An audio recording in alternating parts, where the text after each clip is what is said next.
Assalamualaikum warahmatullahi wabarakatuh. Alhamdulillah, sholawat dan salam atas junjungan Nabi besar Muhammad Sallallahu Alaihi Wasallam. Sahabat channel kisah, kami akan membawakan kisah waliullah perempuan yang bernama Robiatul Adawiyah. Robiah al-Adawiyah, juga dikenal sebagai Robiatul Adawiyah atau Robiah Basri, adalah seorang wanita sufi yang sangat terkenal akan kesucian hatinya dan ketakwaan serta cintanya kepada Allah.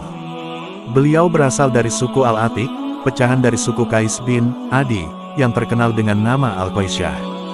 Beliau lahir di Basrah, Irak, sekitar tahun 713-717 Masehi, yang bersamaan dengan 95-99 Hijriah.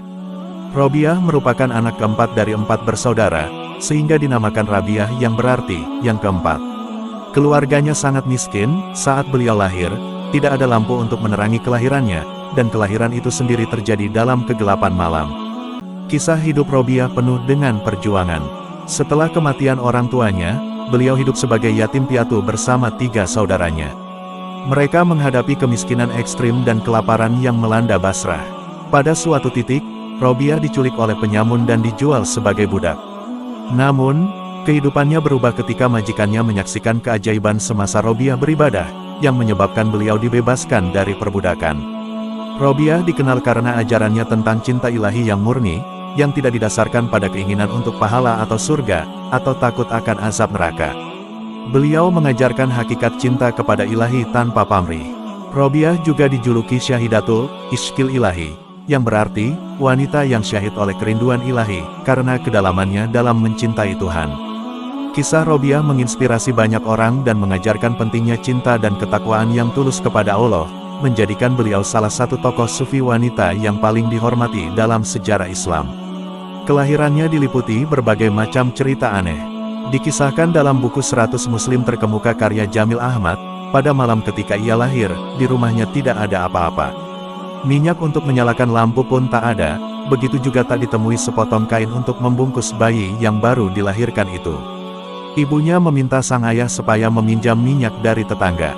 Tapi ayahnya ragu karena ia sudah berjanji kepada Allah untuk tidak meminta tolong kepada sesamanya. Akhirnya ia terpaksa pergi ke rumah tetangganya untuk meminjam minyak. Tapi saat ia mengetuk pintu, tak ada jawaban yang muncul dari dalam rumah. Ia merasa lega dan mengucap syukur kepada Allah karena tak perlu mengingkari janji yang sudah ia buat. Saat ia tidur malam, ia bermimpi Nabi Muhammad memberikan tanda kepadanya dengan mengatakan bahwa anaknya yang baru lahir itu telah ditakdirkan menduduki tempat spiritual yang tinggi. Rabiah tumbuh sebatang kara. Kedua orang tuanya meninggal saat ia masih kecil. Saudara-saudaranya juga meninggal terkena wabah kelaparan yang melanda Basrah saat itu. Ia jatuh ke tangan orang kejam yang menjualnya sebagai budak dengan harga murah. Rabiah kecil menghabiskan waktu siangnya dengan melaksanakan segala perintah majikannya. Malam hari ia lalui dengan berdoa. Hingga pada suatu malam majikannya melihat tanda kebesaran rohani Rabiah saat ia berdoa. "Ya Robi, engkau telah membuatku menjadi budak belian seorang manusia sehingga aku terpaksa mengabdi kepadanya.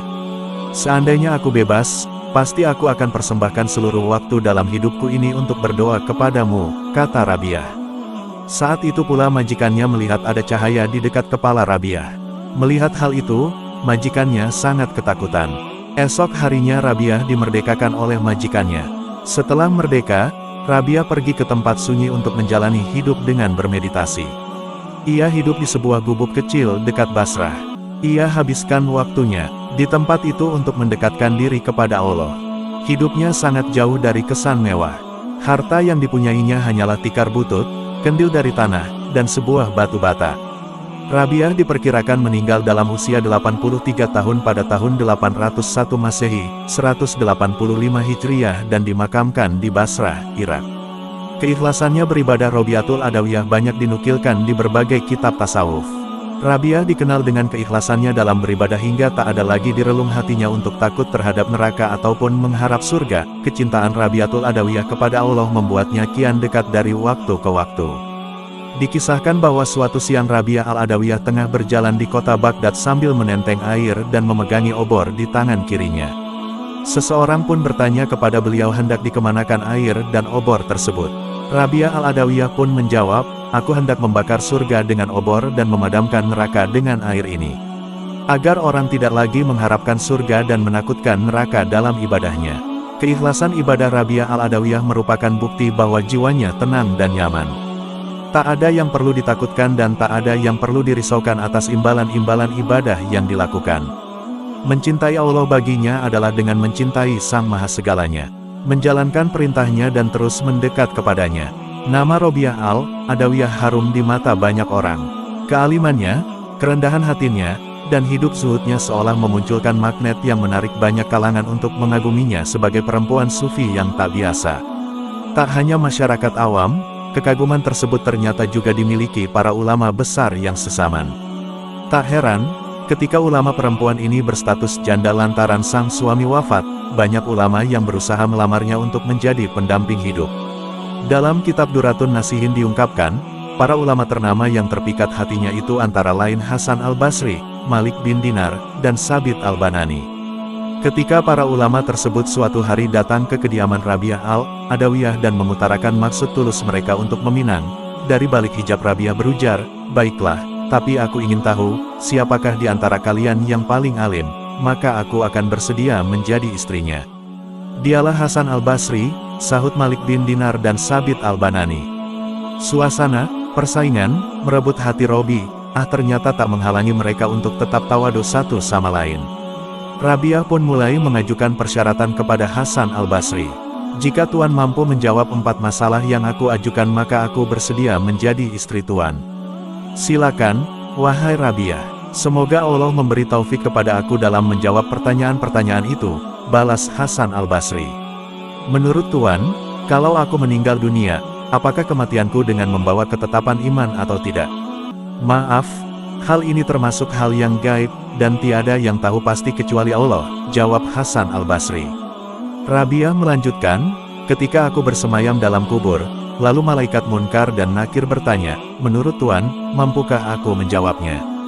Maaf, itu juga termasuk masalah gaib, yang tahu hanyalah Allah.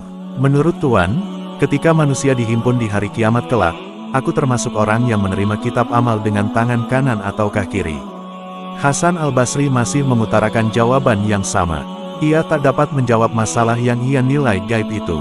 "Menurut Tuan, ketika manusia dipanggil, aku termasuk golongan orang yang masuk surga atau neraka?" Lagi-lagi Hasan Al-Basri meminta maaf dan mengembalikan kepastian atas jawaban tersebut kepada Allah. Ia tahu, Rabiah adalah tokoh dengan ketaatan dan prestasi ruhani yang luar biasa. Tapi untuk urusan nasib kehidupannya kelak, Hasan tak mau memberi penilaian. Hasan menghindar dari apa yang menjadi hak prerogatif Allah. Bagi orang yang sedang kalut memikirkan 4 masalah ini, mana ada kesempatan untuk berumah tangga. Kata Rabiah, para ulama itu pun meneteskan air mata dan keluar dari rumah Rabiah Al-Adawiyah dengan penuh penyesalan. Itulah sebagian kisah wali Allah perempuan, yang zuhud dan tenggelam dalam lautan cinta. Sekian, wassalamualaikum warahmatullahi wabarakatuh.